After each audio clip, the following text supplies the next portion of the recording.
माँ ने अपने होने वाले दामाद को बस एक नजर देखा और डर के मारे उसका दिल लगभग धड़कना बंद हो गया था। बार बार पक्का करने के बाद कि यही वो बॉयफ्रेंड है जिसे बेटी लाई है, महिला पूरी तरह से घबरा गई। वो ठीक से बात भी नहीं कर पा रही थी क्योंकि सिर्फ उसे ही पता था कि उसका इस होने वाले दामाद के साथ एक शर्मनाक अतीत रह चुका है। दरअसल 3 दिन पहले जब माइक अकेला बार में शराब पी रहा था, तब उसने अचानक पास में लाल कपड़ों में बैठी एक खूबसूरत लड़की को देखा। उसका सुंदर चेहरा और परफेक्ट फिगर देखकर माइक के मन में गलत ख्याल आने लगे। उसके करीब जाने के लिए नशे में धुत माइक बिना कुछ सोचे उस औरत के पास चला गया और फिर अपनी चिकनी चुपड़ी बातों से कुछ ही मिनटों में उसने उसे अपनी बातों में फंसा लिया। उस वक्त उसने सपने में भी नहीं सोचा था कि ये औरत कोई और नहीं बल्कि उसकी होने वाली सास है। शराब के नशे में उन दोनों की बातें और भी ज्यादा खुलने लगी और फिर वो हुआ जो उन्हें नहीं करना चाहिए था। किसी ने नहीं सोचा था कि सिर्फ 3 दिन बाद वो दोनों इस तरह से दोबारा मिलेंगे। तुम क्या कर रहे हो? तुमने कहा था कि तुम्हारा तलाक हो चुका है। तुम मेरी बेटी के साथ क्या कर रहे हो? तुम्हारी बेटी? तुम्हारी बेटी? तुम्हारा मतलब है कि उस वक्त बार में मेरे पूरे शरीर पर खून था। दोनों अभी बात कर ही रहे थे कि बेटी अचानक वहां आ गई। लॉरा इस होने वाले दामाद को तुरंत भगाना चाहती थी, लेकिन बेटी को शक न हो इसलिए उसे मजबूरन माइक को साथ खाना खाने के लिए रोकना पड़ा। हेलो दोस्तों, आप सभी का स्वागत है। आज हम फिल्म लेकर हम आ गए हैं। आज हम साथ मिलकर देखेंगे इनविंसिबल मदर इन लॉ। हालांकि खाना खाते समय माइक और बेटी को एक दूसरे के साथ फ्लर्ट करते देख लॉरा को बिल्कुल भी अच्छा नहीं लग रहा था, क्योंकि सिर्फ वही जानती थी कि माइक असल में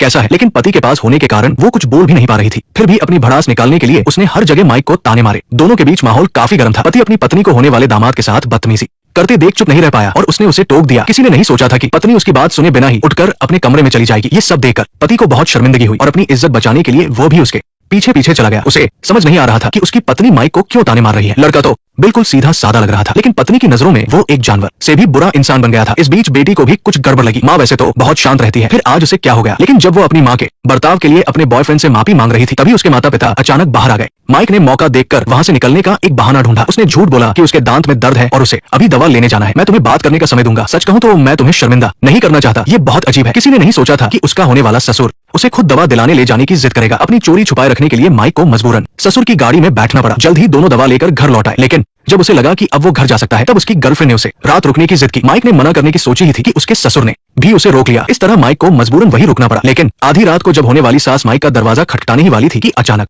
माइक को पहले से ही पता था कि सास उसके पास आएगी, इसलिए वो जानबूझकर वॉशरूम चला गया था। आधी रात को सास के आने का मकसद सिर्फ उससे माफी मांगना था, क्योंकि उसका मानना था कि इस रिश्ते के लिए सिर्फ उसे दोषी नहीं ठहराया जा सकता। इसलिए वो आधी रात को माइक से माफी मांगने आई। मनोविज्ञान में गिल्ट रिलीज नाम की एक चीज होती है। जब कोई इंसान गलती करता है और उसे सुधार नहीं पाता, तो अपराध बोध एक बोझ की तरह सीने पर भारी रहता है और उसे बेचैन कर देता है। लॉरा ने दिन भर माइक को ताने मारे। ये सिर्फ उसका गुस्सा था, लेकिन असल में वह गुस्से से अपना अपराध बोझ छुपा रही थी। लेकिन आधी रात को वो टूट गई। सास को इस तरह परेशान देखकर माइक को उस पर दया आ गई। उसने कहा कि उस रात की बात सिर्फ उन्हें पता है। अगर वे किसी को नहीं बताएंगे तो किसी तीसरे को पता नहीं चलेगा। जब किसी को पता नहीं चलेगा तो ससुर को कैसे पता चलेगा? माइक की ये बात सुनकर लॉरा को काफी राहत मिली। मामला सुलझने के बाद माइक कमरे में आकर सोने ही वाला था कि तभी बाहर से कोई आवाज आई। उसे लगा कि सास फिर से आ गई है, लेकिन जब उसने अपनी गर्लफ्रेंड को देखा तो वो परेशान हो गया। इन माँ बेटी को संभालना बहुत मुश्किल है। अगली सुबह जब वो उठा तो अमीर ससुर माइक को गोल्फ खिलाने ले जाने वाले थे, लेकिन माइक को इसमें बिल्कुल भी दिलचस्पी नहीं थी। रात भर न सो पाने के कारण वो थका हुआ था। गोल्फ खेलना तो दूर, अगर जमीन पर करोड़ों रुपए पड़े हो तो भी वो नहीं उठाएगा। लेकिन ससुर का मन रखने के लिए माइक ने बात बदलने की कोशिश की। उसने कहा कि उसने हाल ही में देखा है कि सास उदास रहती है। क्या उनके वैवाहिक जीवन में कोई परेशानी है? दामाद की बात सुनकर ससुर बाहर से कुछ नहीं बोला, लेकिन अंदर से वो बहुत दुखी था। पता नहीं कब से पत्नी को उसमें कोई दिलचस्पी नहीं रही है। क्या उसे लगता है कि वो बूढ़ा हो गया है? उसने दामाद को ये सब नहीं बताया, लेकिन माइक को सब कुछ समझ आ गया था। उनके रिश्ते को सुधारने के लिए उसने ससुर से रास्ते में एक फूलों का गुलदस्ता खरीदवाया और घर आकर पत्नी को देने को कहा। पति को इतना प्यार जताते देख लॉरा के चेहरे पर बहुत समय बाद मुस्कान आ गई। माइक ने ससुर की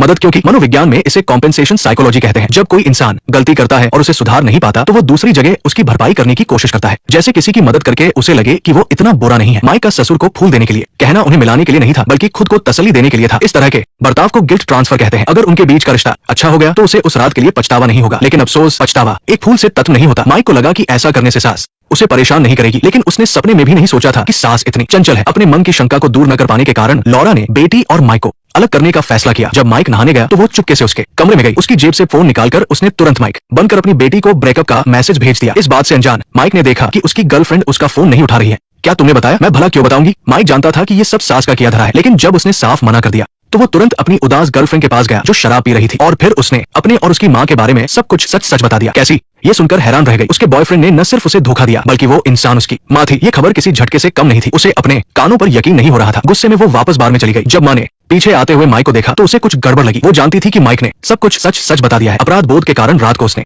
अपने पति को सब कुछ बताने का फैसला किया, लेकिन पति ये सुनकर गुस्सा होने के बजाय जोर जोर से हंसने लगा। दरअसल वो ये सब पहले से जानता था। जब माइक पहली बार घर आया था तब पति ने कुछ अजीब महसूस किया था, और जब उसने अपनी पत्नी को आधी रात को दामाद के पास जाते देखा तो उसका शक यकीन में बदल गया। लेकिन परिवार के लिए उसने चुप रहने का फैसला किया। पति को इतना बड़ा दिल दिखाते देख लौरा भी हंसने लगी। उसने कहा कि ऐसा पति मिलना उसकी जिंदगी का सबसे बड़ा सौभाग्य है। ये जानते हुए भी कि पत्नी ने धोखा दिया है, ससुर कैसे हंस सकता है? मनोविज्ञान में एक कॉन्सेप्ट है जिसे एक्सेप्टेंस कहते हैं। जब कुछ हो जाता है और उसे बदला नहीं जा सकता, तो गुस्सा करने से सिर्फ दर्द मिलता है। पति ने हंसकर माफ किया। ऐसा नहीं है कि उसे परवाह नहीं है, बल्कि वो समझ गया था कि गुस्से से कुछ नहीं होगा और परिवार को बचाना जरूरी है। वैसे भी वो ये सब पहले से जानता था। गुस्से की सीमा अब पार हो चुकी थी। इस तरह का बदलाव अक्सर तब आता है जब इंसान लंबे समय तक चुप रहता है और फिर खुद से सुलह कर लेता है। वो हंसा क्योंकि अब उसे अनजान बनने का नाटक नहीं करना पड़ेगा। अगली सुबह लॉरा अपनी बेटी के पास गई और उसे समझाया कि अगर वो अब भी माइक को पसंद करती है तो बिना डरे उसके पास वापस चली जाए, क्योंकि हर इंसान से गलती होती है और उसकी इस गलती का फायदा किसी और ने नहीं उठाया। माँ की बात सुनकर कैसी को बहुत अच्छा लगा, क्योंकि वो भी माइक से बहुत प्यार करती थी, बस अपने मन की शंका को दूर नहीं कर पा रही थी। इसलिए उसने माइक के लिए अपने प्यार को दबाए रखा था। रात को माइक हमेशा की तरह कैसी से माफी मांगने आया और माँ की बात मानकर कैसी ने बिना कुछ सोचे उसकी माफी कबूल कर ली और इसी के साथ फिल्म खत्म हो जाती है। इस पारिवारिक ड्रामे को देखकर समझ आता है कि धोखे के अपराध बोध को माफी से ही दूर किया जा सकता है। लॉरा ने अपराध बोध को दूर करने के लिए शांति चाहिए। माइक ने कॉम्पेंसेशन के जरिए संतुलन बनाया। पति ने सच्चाई को मानकर परिवार बचाया। तीन लोग तीन अलग अलग सोचे, अंत में सब एक हो गए। कुछ बातें न बताना ही बेहतर होता है। कुछ गलतियों को याद रखने से बेहतर माफ कर देना होता है। मैं हूँ आपका होस्ट। हम मिलेंगे अगले वीडियो में।